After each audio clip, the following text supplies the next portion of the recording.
chapter number 3, and the title of the chapter is Comparative and Common Size Statements. We know that comparison under all circumstances is not a good thing to do. But when it comes to our performance, we should always value it. So by comparative and common size statements, we mean we compare our performance of last year with the current year and we try to see whether we are improving or not. Whenever we talk about comparison, there are two types of comparison you will come across.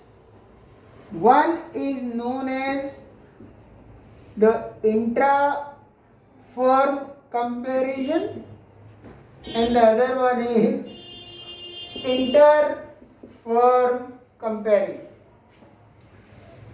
Intra-firm comparison is within the firm.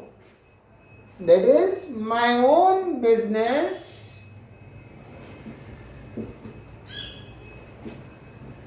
of last year and my own business of this year. My own financial statements of last year are compared with the financial statements of current year. This is comparative and common size statement which is based on comparison of financial statements, final accounts, trading and profit and loss account and balance sheet. But in case of companies, we prepare a statement of P&L and a balance sheet. हमारे जो company के final accounts होते हैं उसमें हम mainly दो चीज़ों पे फोकस करते हैं. एक होता है स्टेटमेंट ऑफ P&L और एक होती है हमारी बैलेंस शीट. ये फाइनेंशियल स्टेटमेंट्स के मेन दो कंपोनेंट्स हैं. इंट्रा फर्म मतलब हमारी खुद की फर्म का करंट ईयर का परफॉर्मेंस हम प्रीवियस ईयर के परफॉर्मेंस से कंपेयर करते हैं. और inter firm is between two और मोर firms.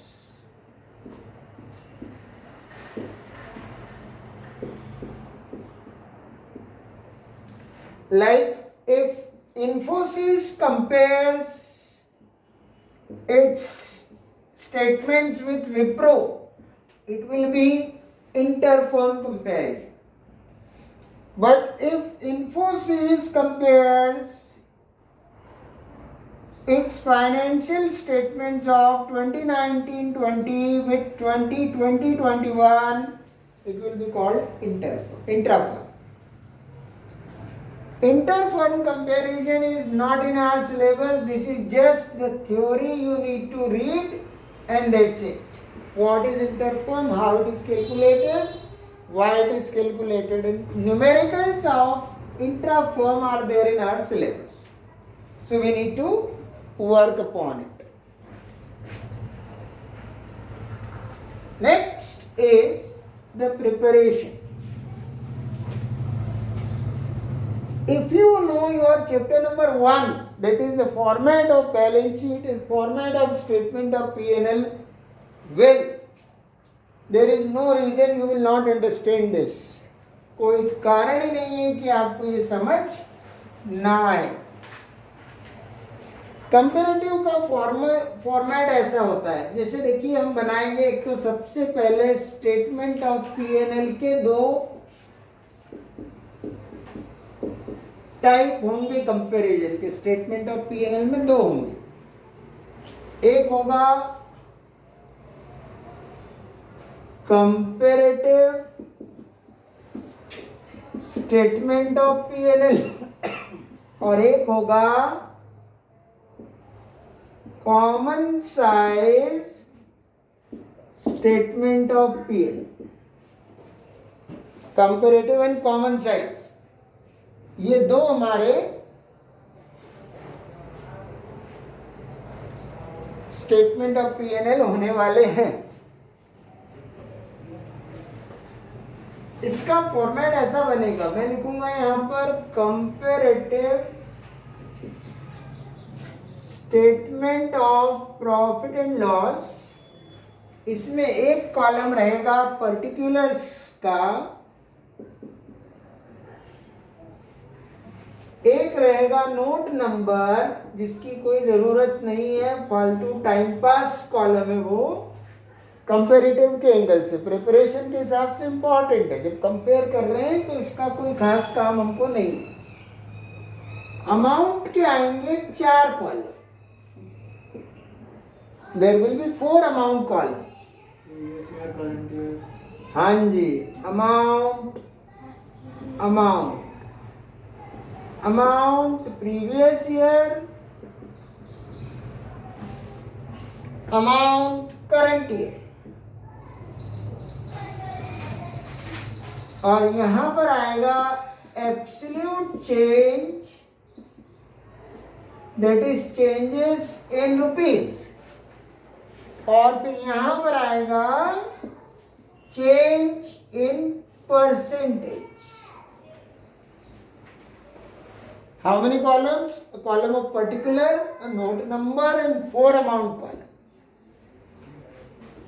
There are two things. Number one, preparation of statement of P&L, and number two, its comparison. तो जब प्रिपरेशन होता है तो करंट ईयर पहले आता है, प्रीवियस ईयर बाद में आता है। लेकिन जब कंपैरिजन होता है तो हम प्रीवियस ईयर को पहले रखते हैं, क्योंकि हम प्रीवियस ईयर से करंट ईयर को कंपेयर करते हैं, कहाँ थे और कहाँ आ गए। तो हम यहाँ थे, यहाँ आ गए, ऐसा। ऑर्डर इसका वही है जो हमारा हमने ऑलरेडी पढ़ा है। जैसे नंबर 1, रेवेन्यू फ्रॉम ऑपरेशंस, ये पूरा वही रहेगा, इसमें कोई चेंज नहीं है। Revenue from operation means net sales. Last year हमारी कंपनी की नेट सेल्स 5 लाख रुपीस थी, अब हमारी कंपनी की नेट सेल्स 6 लाख हो गई। ये डेटा हमको गिवन रहेगा क्वेश्चन। तो हमारी जो नेट सेल्स है वो 1 लाख से बढ़ गई। अब अगर 1 लाख से बढ़ी तो 1 लाख ऑन 5 लाख परसेंट निकालना। परसेंट निकालने का फॉर्मूला क्या आएगा? Percentage is equal to change upon previous year into 100। Previous year को बेस ईयर बोलते हैं। This will be division, denominator में आएगा। तो ऊपर रखेंगे चेंज, नीचे रखेंगे बेस ईयर यानी प्रीवियस ईयर इंटू 100। अगर हम इन कॉलम्स को ऐसे नाम दे दें A, B, C and D, तो हम ये कहना चाह रहे हैं कि कॉलम नंबर D जो आएगा वो कैसे आएगा? C upon A into 100। So 1 lakh on 5 lakh will be 20%। ये ऑलरेडी अपन रेशियो एनालिसिस में परसेंट निकालना देख चुके। फिर इसमें नंबर 2 पे आता है other incomes. Other incomes, suppose last year 60,000 and now they have gone down to 30,000, गिर गई, कम हो गई, डिक्रीज हो गई। अगर कोई अमाउंट डिक्रीज में आता है तो उसे ब्रैकेट में लिखा जाता है। Decrease is in brackets. तो 60 से 30 हो गया, 30 ऑन 60 50% का डाउनफॉल है। पहले 60 था, आधा हो गया, तो आधा गिर गया मतलब 50% गिर गया। आपको पता है revenue from operation and other income, यही दो चीजें ऊपर आती है, इसके बाद इसका टोटल लगता है, वो होता है टोटल रेवेन्यू। टोटल रेवेन्यू 5,60,000, 6,30,000 बढ़ के हो गया 70,000 से बढ़ाई as compared to previous year. पहले कम था, अब ज्यादा हो गया। 70 on 560 ऐसा परसेंट निकालेंगे हम। 70,000 on a figure of 560, how much on 100? 1/8 is 12.5%. It has increased by 12.5%. ये 1 + 2 + 3। फिर बिल्कुल वैसे ही यहाँ पर नंबर 4 पे एक्सपेंसेस लिखे जाएंगे, लेकिन अब ध्यान रखना कि चूंकि अपन ये फॉर्मेट नहीं पढ़ रहे हैं तो इसमें बहुत ही लेंदी और डिटेल्ड सवाल नहीं आते, क्योंकि एक्सपेंसेस में तो क्या है, ए से जी तक बहुत सारी भीड़ है। कौन कौन से?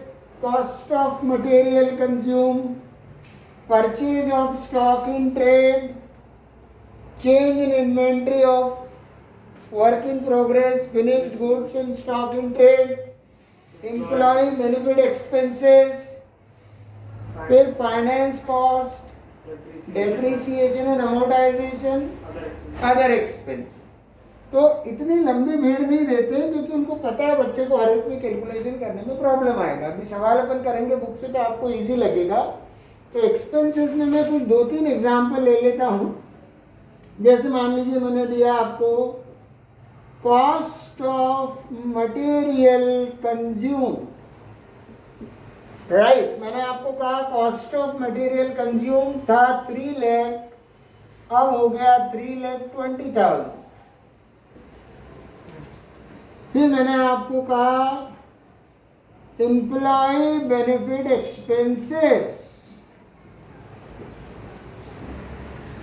ठीक है, जो एप्लीकेबल है खाली वही लिखना है, सवाल में जो दिया वही लिखना है, जो नहीं है वो नहीं लिखना।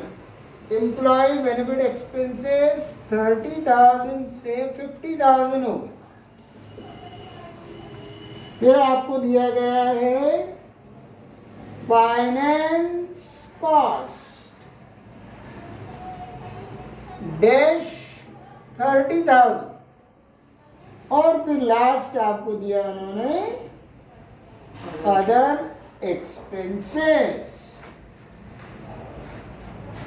1 लाख एंड डैश, इस तरह से देते। अब हम क्या करेंगे, टोटल एक्सपेंसेस निकाल लेंगे।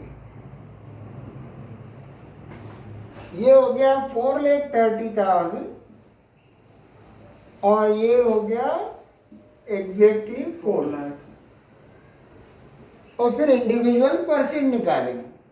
3 से 3 20 हुआ, 20,000 से बढ़ा, 20 on 3 lakh, how much on 20,000 on 3 lakh, how much on 100, 3 4 एक ही कैंसिल हुआ, 6.67%। 30 से 50 हुआ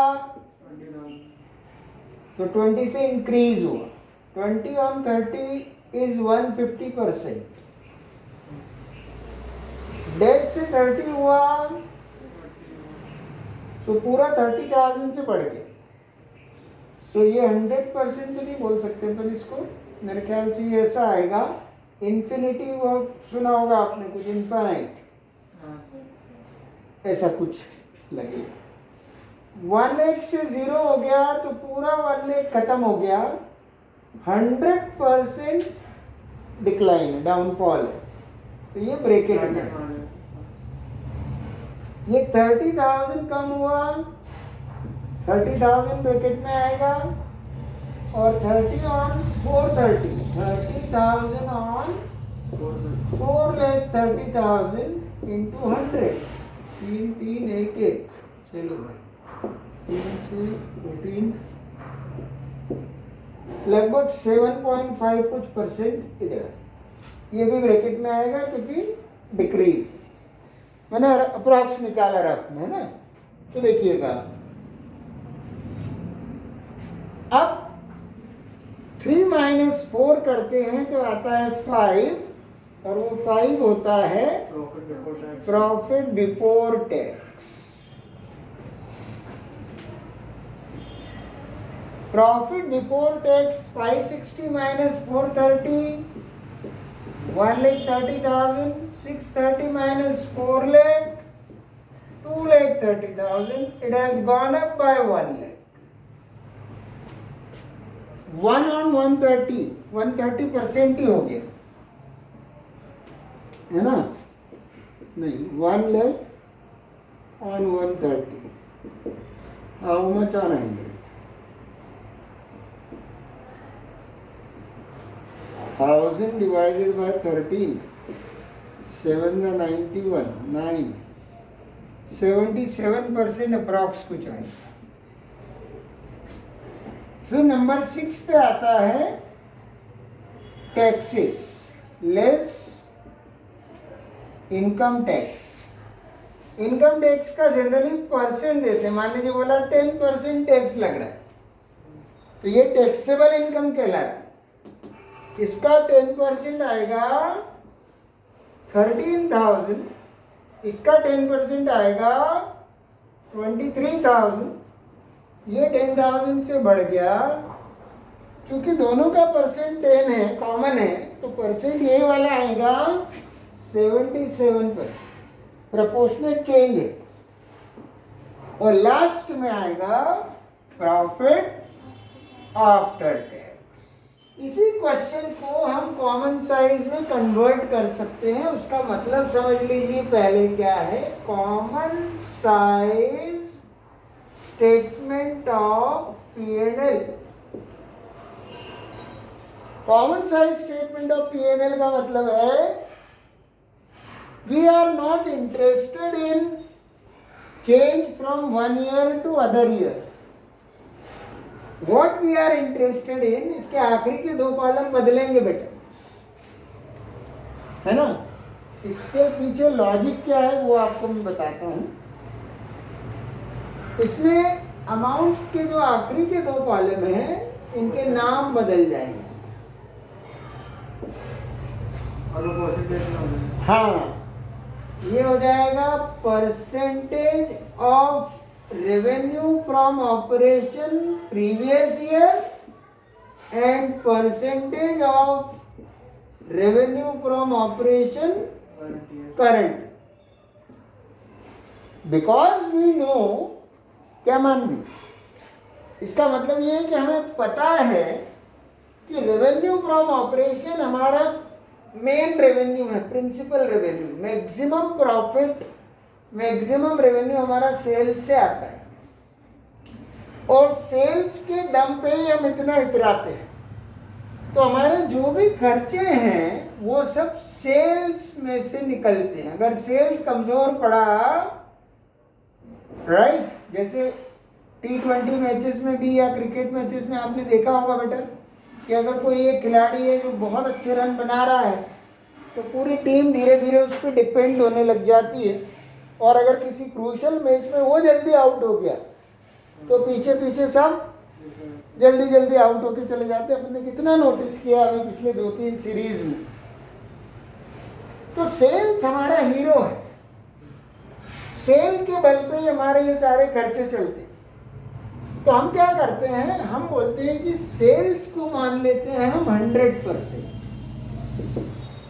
और फिर हर एक का ऐसे परसेंट निकालने की जगह हॉरिजॉन्टल कंपैरिजन करने की जगह इसको वर्टिकल एनालिसिस बना, ऐसा वर्टिकल बनाते हैं कि if the sales are 5 lakh and revenue at the other incomes are 60,000, so what is the percentage of other income out of sales of 5 lakh? मतलब all percent will be calculated out of revenue from operation. तो कैसे होगा? Other income upon revenue from operation into 100। Total revenue upon other revenue from operation into 100, cost of material consume upon revenue from operation into 100, employ benefit expense upon revenue from operation into 100, other expenses upon revenue from operation into 100, total expenses upon revenue from operation, profit before tax upon revenue from operation, tax upon revenue from operation and profit after tax upon revenue.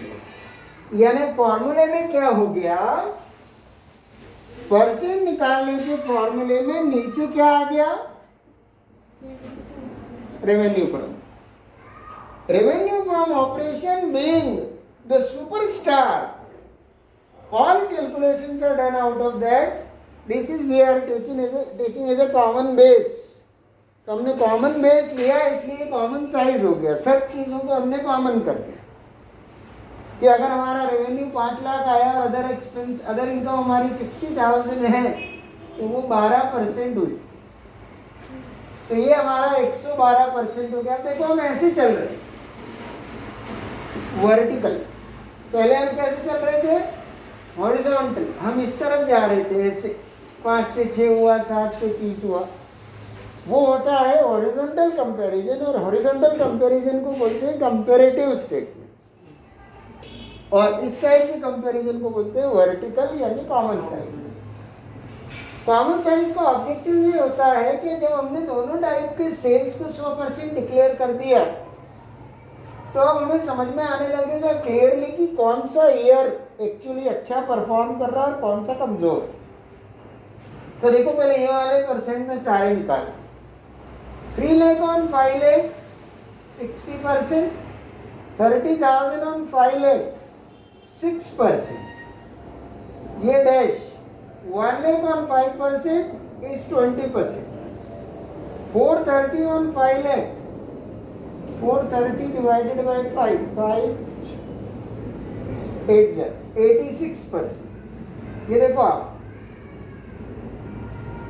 Expense 66 और 20 तो 86% हो गया, ये expense का total आ गया। अब 112 में से 86 जाएगा तो 16% आएगा, 16 नहीं 26%, 112 माइनस 86, और चाहो तो ऐसे भी निकाल सकते हो आप, 130 on 5 lakh, 13 upon 5 lakh 2.6%, and 117 upon 5, 5 से 23, क्योंकि माइनस हो गया ना इसमें से ये, तो ये 23.4%। अब हम दूसरे साल का कंपैरिजन करेंगे तो कुछ उसमें से मीनिंगफुल कंक्लूजन निकाल पाएंगे। दोबारा हमने माना कि हमारी सेल 100% है, तो देखो ये इक्वेट कर दिया हमने, कॉमन बना दिया 100 से। अब ये अमाउंट बड़े हों छोटे हों कोई फर्क नहीं पड़ता है, 5 लाख है या 5 करोड़ है, ये 6 लाख है या 6 करोड़ है, हमने उसको 100 बराबर मान दिया। अब यहाँ हमारी अदर इनकम 5% हो गई, मतलब यहाँ हमारी कंपनी कमज़ोर हो गई as compared to sales. Other incomes have reduced. We will ask a question, why other incomes have gone down? 630 on 5 lakh 105%. Because of other incomes have reduced, our percentage of performance is also decreased. 320 on 6 lakh. अब देखो 320 on 6 lakh का percent निकालते हैं अपन। 320 on 6 lakh. How much on 100? 6 5 is 30 और 53 point ऐसा कुछ आ सकता है ना।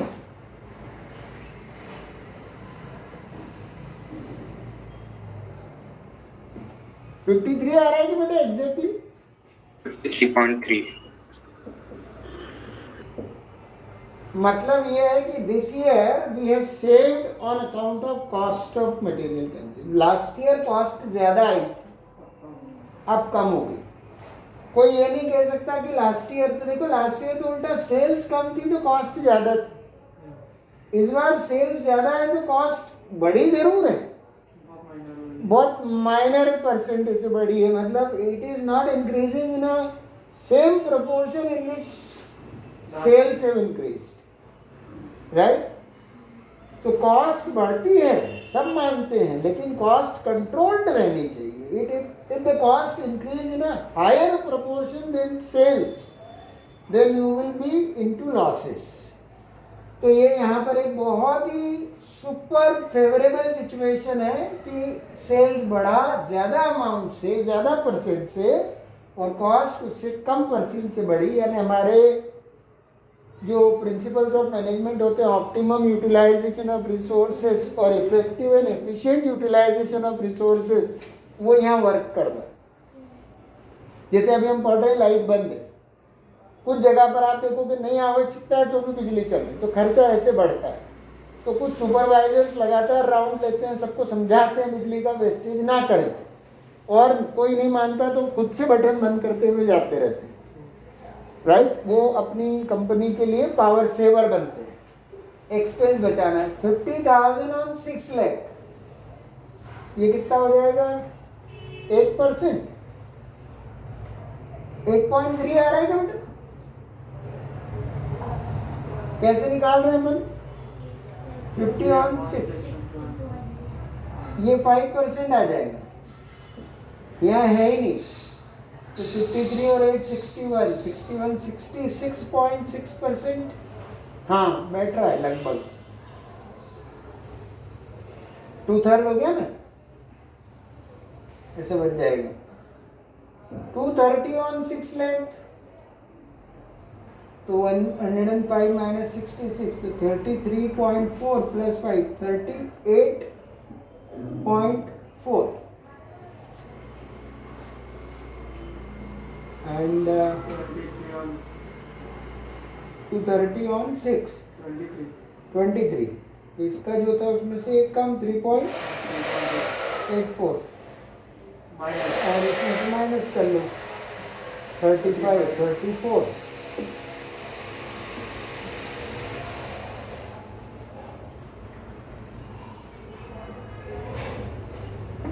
ये कॉमन साइज बन गया। तो कॉमन साइज में कॉमन परसेंट क्या है? फॉर्मूला, परसेंट का formula line item upon RFO into 100। Line item इनको बोलते हैं, revenue from operation, other income, total revenue, ये सब लाइन आइटम्स। सबका डिनोमिनेटर फिक्स हो गया। क्या है डिनोमिनेटर? हाँ, दैट इज RFO। तो इसमें जिसको भी हम बेस लेते हैं उसको 100% डिक्लेयर करते हैं। जैसे बैलेंस शीट बनाएंगे अभी, तो बैलेंस शीट में balance sheet total of balance sheet को 100%, तो नहीं पढ़ा हुआ है ये चैप्टर, तो टोटल ऑफ बैलेंस शीट को 100% लेके आगे बढ़ जा रहा है, राइट। तो कॉमन बेस लेते हैं, इसलिए कॉमन साइज हो गया, है ना। बहुत आसान है। Let us talk about comparative balance sheet. There is going to be a 3 marks question for sure from this topic. Out of 40 marks subjective paper, if at all exams do happen, 3 to 4 marks question from this chapter is for sure. Every year it comes. Either it is on comparative statement or common size statement of P&L, comparative balance sheet और common size balance sheet, चार में से कोई एक आता ही आता है। तो बहुत स्कोरिंग चैप्टर है comparative balance sheet. Same format उसका भी है। There is a column for particulars, note number में नहीं बना रहा, amount previous year, amount current year, absolute change and percentage.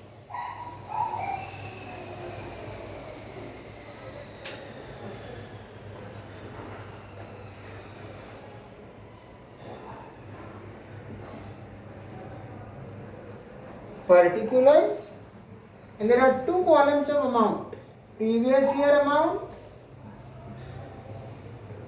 current year amount. Normally you will find current year is first and previous year is next in the normal balance sheet जो बनाते हैं हम.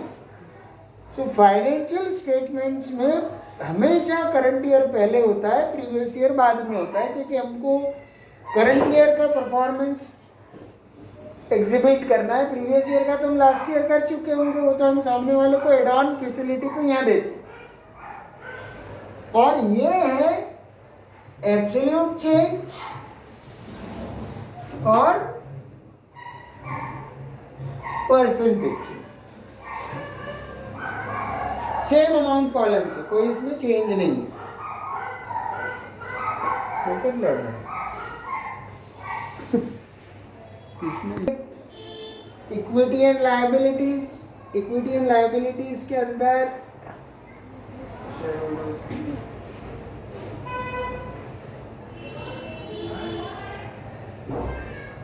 Share holders fund, share holders funds के अंदर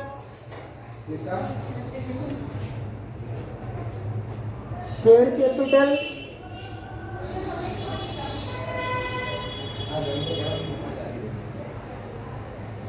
and reserves and surplus, right? Number 2, अब वो share application money, pending allotment इसमें नहीं पूछते. फिर आ जाते हैं सीधे नॉन करंट लायबिलिटीज. और नॉन करंट लायबिलिटीज का स्कोप भी लिमिटेड है सिर्फ दो चीज़ों पे. एक तो लॉन्ग टर्म बोरोइंग्स, बस लॉन्ग टर्म प्रोविजंस.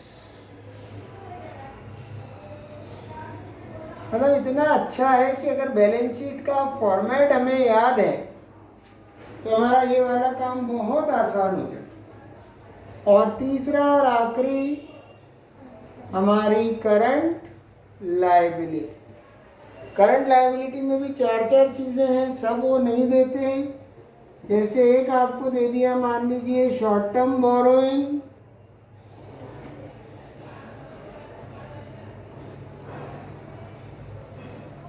फिर इसमें तो अभी शॉर्ट टर्म बोरोइंग के बाद trade payable, short term provisions, other current liabilities, ऐसी चार चीज़ें. तो यहाँ पर सबकी सब देने की बजाय, क्योंकि आप वो चैप्टर 1 में पढ़ के आए हो ऑलरेडी, कोई नया टेस्टिंग नहीं है, तो खाली कंपैरिजन है. तो मान लीजिए हमने आपको दे दिया ट्रेड पेएबल, फिर ये लग जाएगा इसका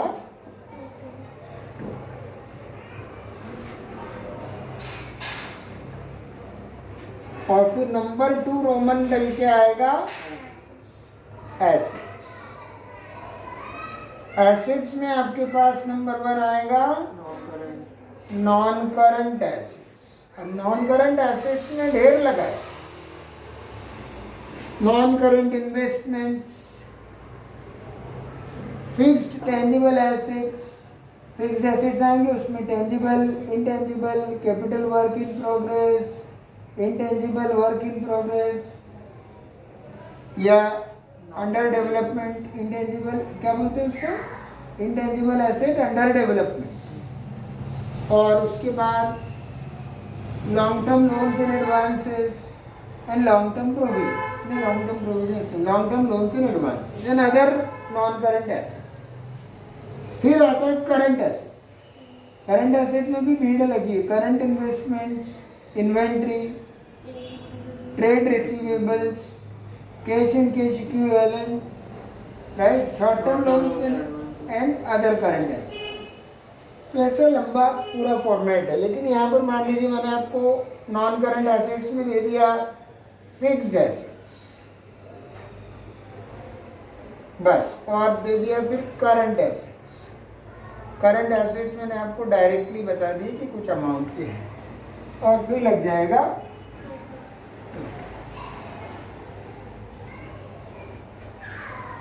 है ना.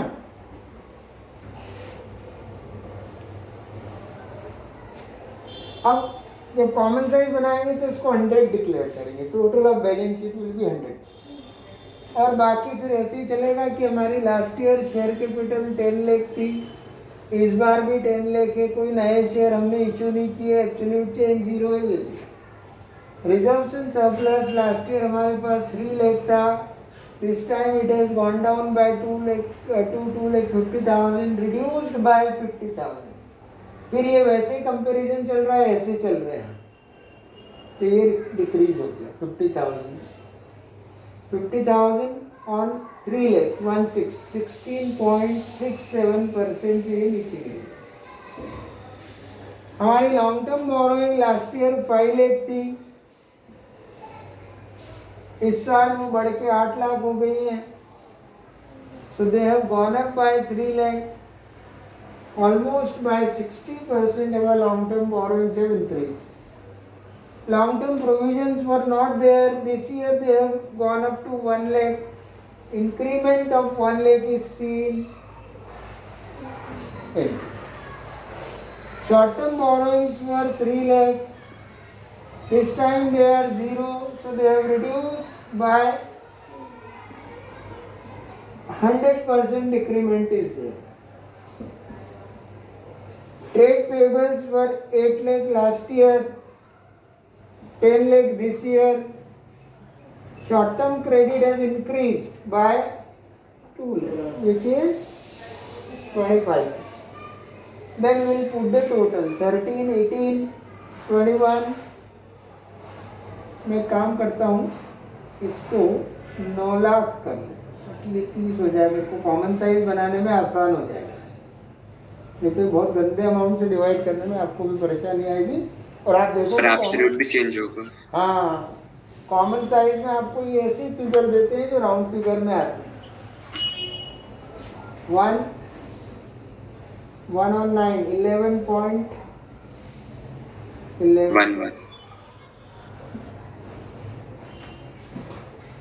12.5 और 8 20.5 21, यहाँ गड़बड़ हो गई, फंस गए फिर 35,50,000। इसको भी कर ले, कुछ खेल कर ले, इसको कर लेते अपन 18.5 लाख। देखो ज़्यादा कुछ चेंज किए बिना 85% बढ़ा, ये 40 लाख।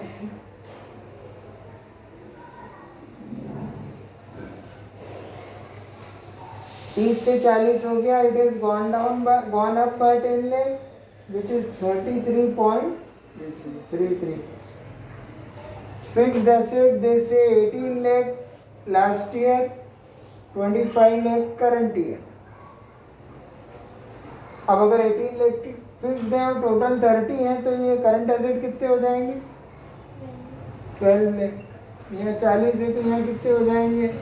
15 लाख। 18 से 25 हो गए, 7 लाख बढ़ गए, 7 और 18, और ये 3 लाख से बढ़, 3 लाख मतलब ये तो 25% ही आ गया ना।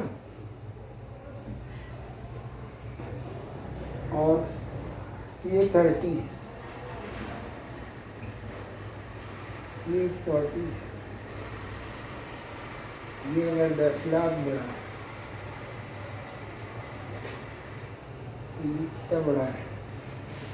33.33%।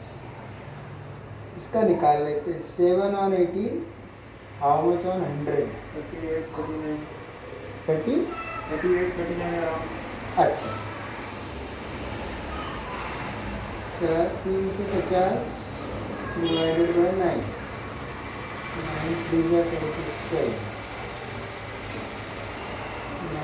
9 अप्रॉक्स 39% बिल्कुल ले सकते।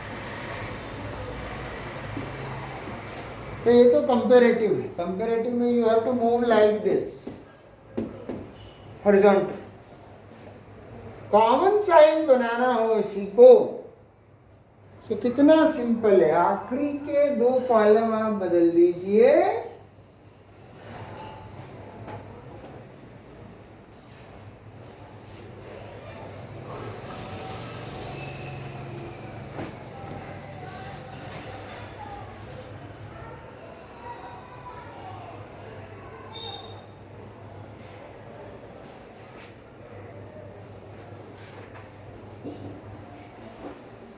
लास्ट के 2 कॉलम के नाम हो जाएंगे percentage of balance sheet total previous year and percentage of balance sheet total current.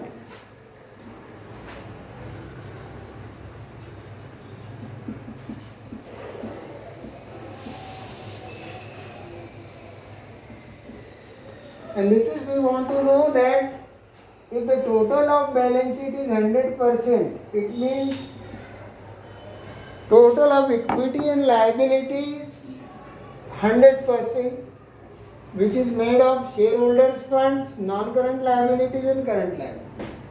So we want to know how much is the contribution of these 3 individually in making of this 100%. है ना?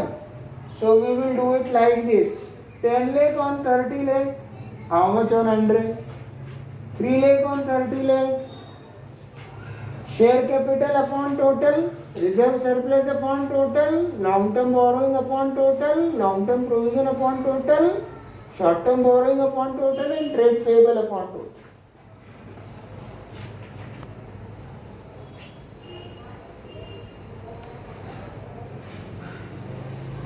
ठीक है बेटा, आ रहा है समझ में? तो फिर क्या होगा, कॉमन साइज परसेंटेज का फॉर्मूला क्या बन गया इसमें? हाँ, line item upon balance sheet total into 100। So 10 on 30 1/3 है ना, 33.33%. 3 on 30 is 10%. 5 on 30 is 16.67%. Dash 10% and 30%. अपने आप टोटल 100 आ जाए। 18 60% और 12 40% और ये 100। अब 40 में से हर एक का निकालेंगे। तो 40 में 18.5 का कितना होगा? 4 से डिवाइड कर दीजिए। 45 तो हो ही जाता है। 46.25 इसको कैलकुलेट करके देखो मोबाइल। तब तक ये बाकी के निकालते हैं। ये 25% आ जाएगा, ये 2.5% आएगा, ये 20% आएगा,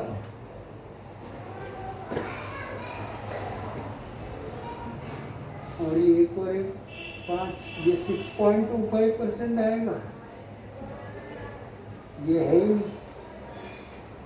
20.25 से 21.25 को 100 से माइनस करें। 68 कितना है? 25 है। अच्छा 25 है। 22.5 47 46 पॉइंट है ना? 0.25. हाँ, right. Very good. This is 25 on 40. This is on 62.5 and 37 point. And this is common size.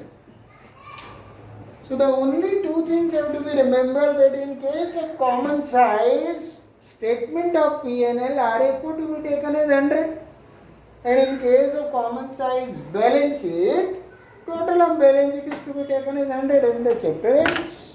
कुछ बचा ही नहीं इसमें।